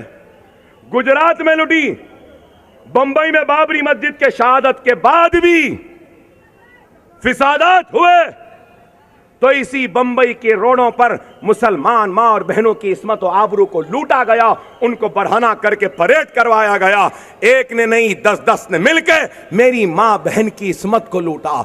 गुजरात में लूटा, नरोडिया पाडिया में लूटा। किस तरीके से बेस्ट बेकरी का केस है, वहां पे कैसा लूटा मुसलमानों को, कैसा काटा मुसलमानों को। मुजफ्फरनगर में मेरी बहन भागती हुई सरपंच के घर में जाती है, यह समझकर कि यह सरपंच साहब का घर है, इज्जत बच जाएगी। तो सरपंच साहब अपने घर का दरवाजा बंद करते हैं, ढोल मंगाते हैं।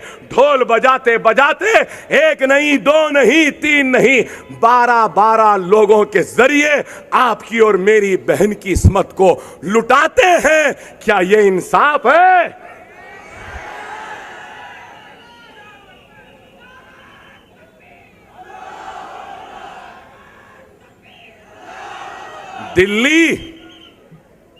दिल्ली या बंबई में किसी लड़की की इस्मत लुटती है जिसकी हम मजम्मत करते हैं कि औरत हमारी मां है, बहन है, उसकी इज्जत, उसका एहतराम करना चाहिए। लेकिन दिल्ली में इस्मत लुटती है तो इंडिया गेट पे मोमबत्तियां लेके लोग खड़े हो जाते हैं, गेटवे ऑफ इंडिया पे आते हैं।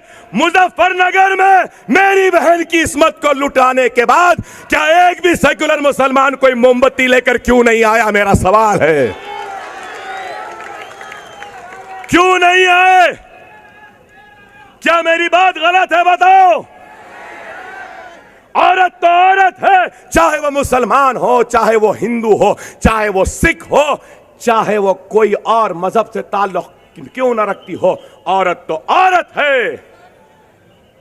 आपकी औरत औरत, आपकी इज्जत इज्जत, आपकी इस्मत इस्मत, और हमारी औरत औरत नहीं, इज्जत इज्जत नहीं, इस्मत इस्मत नहीं।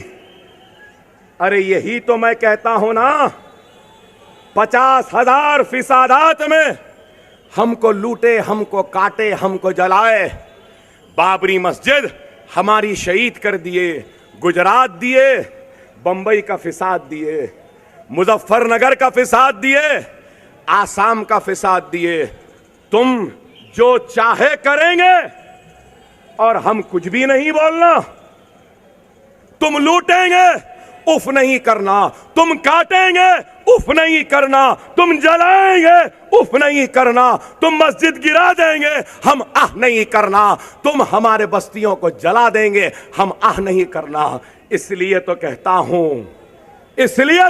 हूं कि हम आह भी करते हैं तो हो जाते हैं बदनाम, हम आह भी करते हैं तो हो जाते हैं बदनाम, वो कत्ल भी करते हैं तो चर्चा नहीं होता। क्या मुझे आह भी करने का इख्तियार नहीं? क्या मुझे उह भी करने का इख्तियार नहीं? आप बताओ मेरे भाई, आप बताओ। बाबरी मस्जिद शहीद हुई, किसकी मस्जिद थी? वो आपकी और मेरी मस्जिद थी। बाबरी मस्जिद को क्या हमने बरेलवी की मस्जिद की नजर से देखा?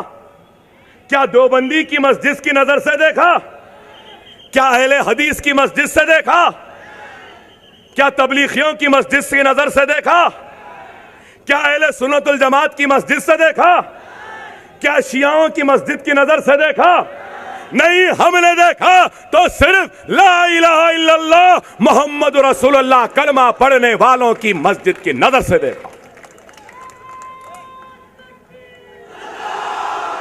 और फिर वो मस्जिद शहीद हो गई, हम देखते रहे। हो सकता है मैं गलत हूं, हो सकता है मैं गलत हूं, मेरी बात से आप मुत्तफिक ना हो। अल्लाह से बढ़कर अल्लाह के बंदे हरगिज़ व ख़तई नहीं कर सकते। क्या अल्लाह चाहता तो अपने घर की हिफाजत नहीं कर सकता था? अरे दुनिया का पत्ता अल्लाह के मर्जी के बगैर नहीं हिल सकता। क्या यह आपका ईमान है? नहीं बताओ मुसलमानों। तो फिर क्या बात है या क्या बात थी कि अल्लाह ने अपने घर की शहादत की मंजूरी दे दी? अल्लाह ने अपने उस एक बाबरी मस्जिद के नाम से खड़ी मस्जिद की शहादत की मंजूरी इसलिए दे दी क्योंकि अल्लाह सुब्हानहू तआला 25 करोड़ मुसलमान जो सो रहा था उसको अपने घर की शहादत के जरिए नींद से उठाना चाहता था, बेदार करना चाहता था।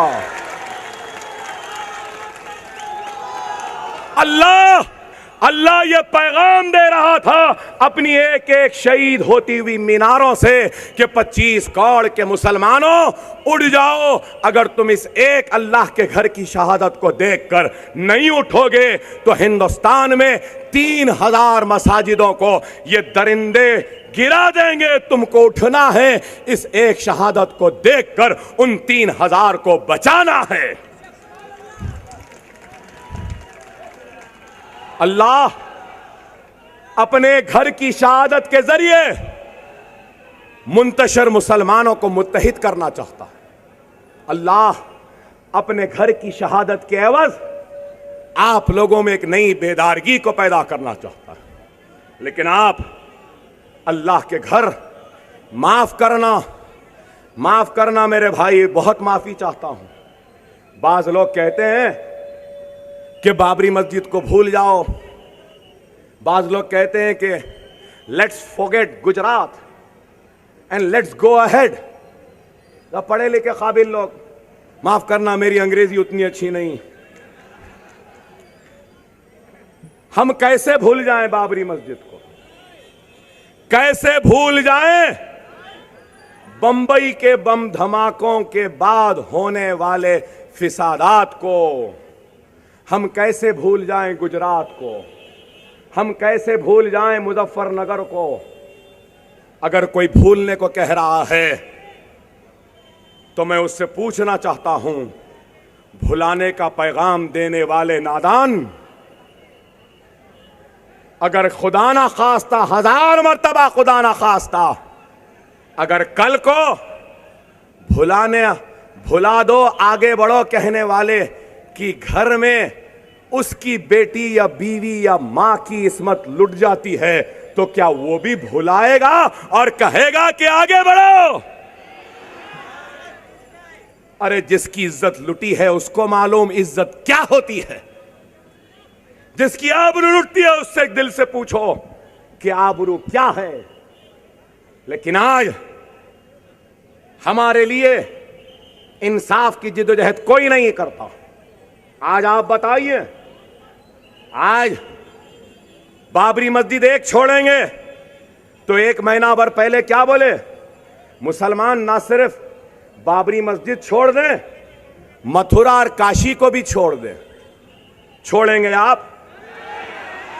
मैं तो कहूंगा जेल चला जाऊंगा, सूली पे लटक जाऊंगा, गोलियां खा लूंगा। बाबरी मस्जिद तो छोड़ो, कोई भी मस्जिद छोड़ने के लिए मैं तैयार नहीं हूं। और इंशाअल्लाह ताला अल्लाह मुझसे राजी है और अल्लाह की नुसरत मेरे साथ है, गरीब मुसलमानों की दुआ है। तो जमहूरी जिद्दोजहद, दस्तूरी जिद्दोजहद और अदलिया से अपना मुकदमा जीत कर अयोध्या में हय्या अल सलाह, हय्या अल फलाह की सदा को गुंजाएंगे।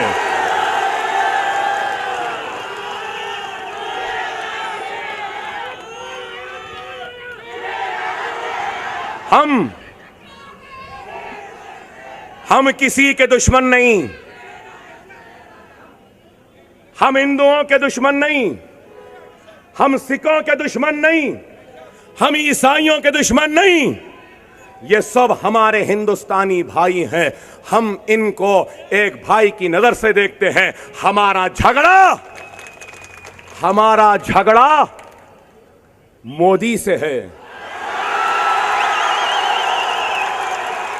हमारा झगड़ा आरएसएस से है, हमारा झगड़ा संघ परिवार से है, विश्व हिंदू परिषद से है, हमारा झगड़ा है। सैनशीन पर तशरीफ फरमा मुंबई शहर के मोअज़्ज़िज़ हज़रात, सुनने वाले बुजुर्गों, नौजवान साथियों और घरों में बैठकर सुनने वाली मेरी इज्जत मां, पर्दानशीन मां और बहनों, हजरात, आज का ये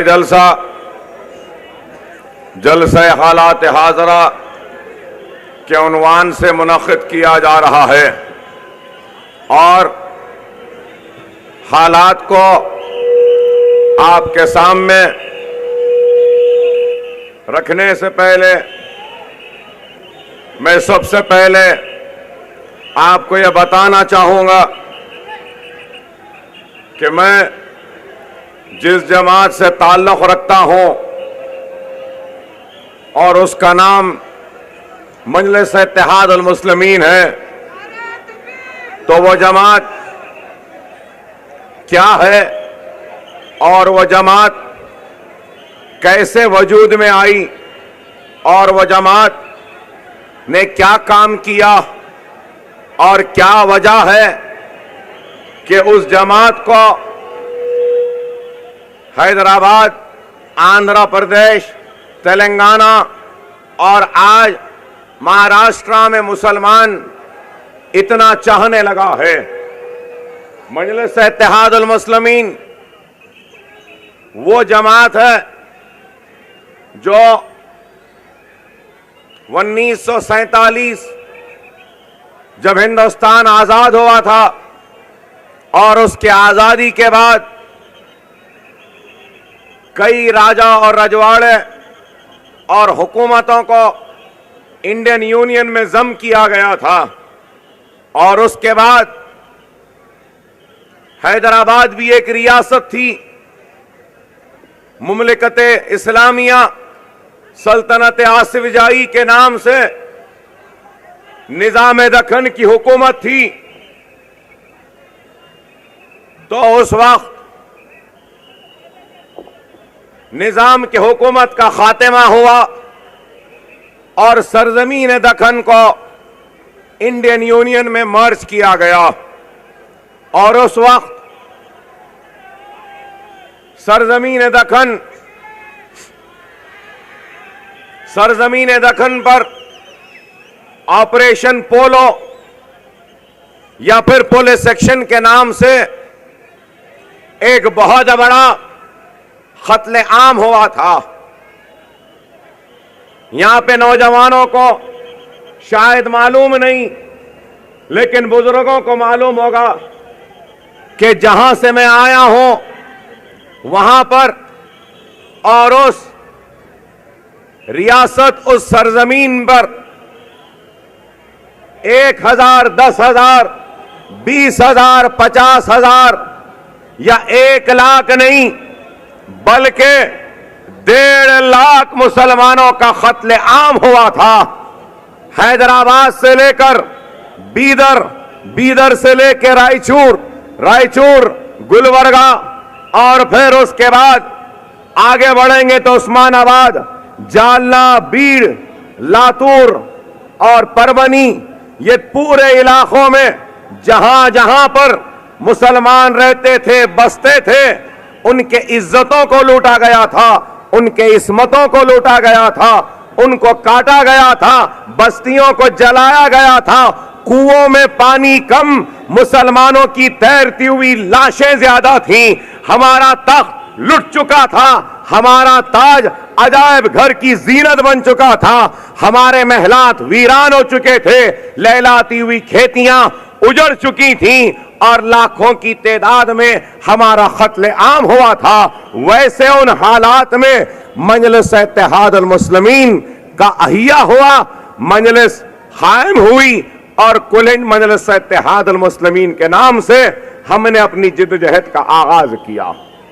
आज लोग गुजरात के फिसादात की बात करते हैं, बंबई के फिसादात की बात करते हैं, मलियाबाद के फिसाद की बात करते हैं, मुरादाबाद की फिसाद की बात करते हैं, अजमेर के फिसाद की बात करते हैं, या फिर हिंदुस्तान की आजादी के पूरे सालों में 50,000 से जायद फिसादात हुए, हमारी आबादियां तबाह बर्बाद हुई, इस्मतें लुटी, बच्चे जेल में हुए। लेकिन मेरे भाई, मैं जिस सरजमीन से आया हूं उस सरजमीन पर एक ही लम्हे में हजारों नहीं बढ़ के 1.5 लाख मुसलमानों का कत्ले आम हुआ। और फिर उस कत्ले आम के बाद हम उठे, खड़े हुए अपने पैरों पर, और हमारे ऊपर मंडलाने वाले खौफ और मायूसी के बादलों को हमने उचक कर हटाया और हालात का मुकाबला किया। और आज उन हालात का मुकाबला करते करते आपके दरमियान में भी आए हैं। तो सवाल यह है कि वो कौन सा अज़्म था, कौन सा इरादा था, कौन सी वो ताकत थी। वो अज़्म, वो इरादा, वो ताकत अगर हमारे पास थी तो मेरे भाई, इंसान की जिंदगी में बहुत से चीजें अजीज होती हैं। किसी के लिए उसकी इज्जत अजीज होती है, तो किसी के लिए उसकी दौलत अजीज होती है, तो किसी के लिए उसके माँ बाप अजीज होते हैं, तो किसी के लिए उसकी शान अजीज होती है। लेकिन ऐ मेरे महाराष्ट्र के और बिलखुसूस इस जलसे में बैठे मेरे प्यारे मुसलमानों, मैं उस हैदराबाद से आया हूं जिस हैदराबाद की नजर में ना तख्त अजीज था, ना ताज अजीज था, ना इस्मत अजीज थी, ना आबरू अजीज थी, ना हमारे बच्चे अजीज थे। हमने अपने तख्त की कुर्बानी दी, लेकिन हमने अपने अंदर जो ईमान है इस ईमान को लुटने नहीं दिया, क्योंकि हमारी नजर में तख्त से अजीज, ताज से अजीज, इस्मत से अजीज, आबरू से अजीज, हमारे बच्चों से अजीज अगर कोई चीज थी तो वो ईमान था। हमने तख्त लुटाकर भी ईमान को बचाया, ताज लुटाकर भी ईमान को बचाया, इस्मतों को लुटाकर भी ईमान को बचाया। और उसी ईमान के जरिए हमने हैदराबाद में काम किया, और काम ऐसे किया कि हमारे काम के सामने दुनिया झुकने पर मजबूर हुई।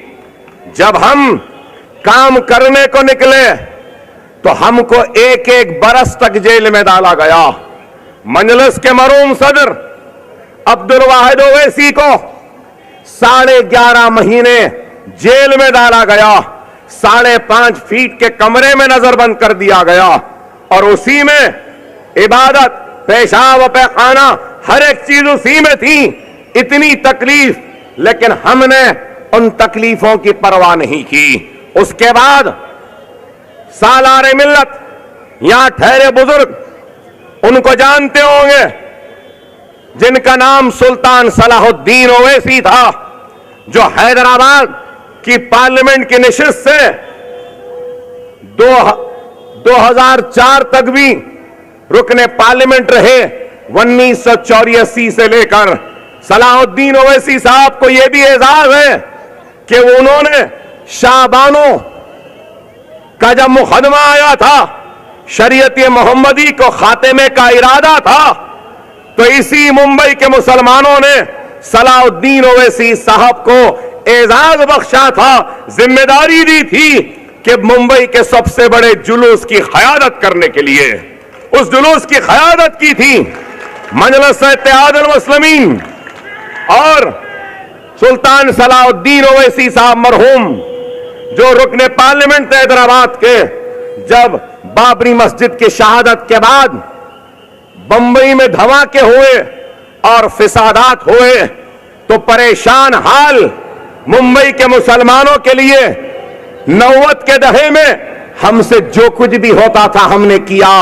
21 लाख रुपया लाकर दिलीप कुमार यूसुफ खान को दिया था। बंबई के मुसलमानों की इमदाद के लिए, उनकी रिहाई के लिए हमने दिया था उस वक्त। और यही मजलिस इत्तेहाद अल मुस्लिमीन थी जिसने गुजरात में जब फिसाद हुआ तो गुजरात के फिसादात को भी मुतासिरीन की मदद के लिए 90 के दहे की बात कह रहा हूं।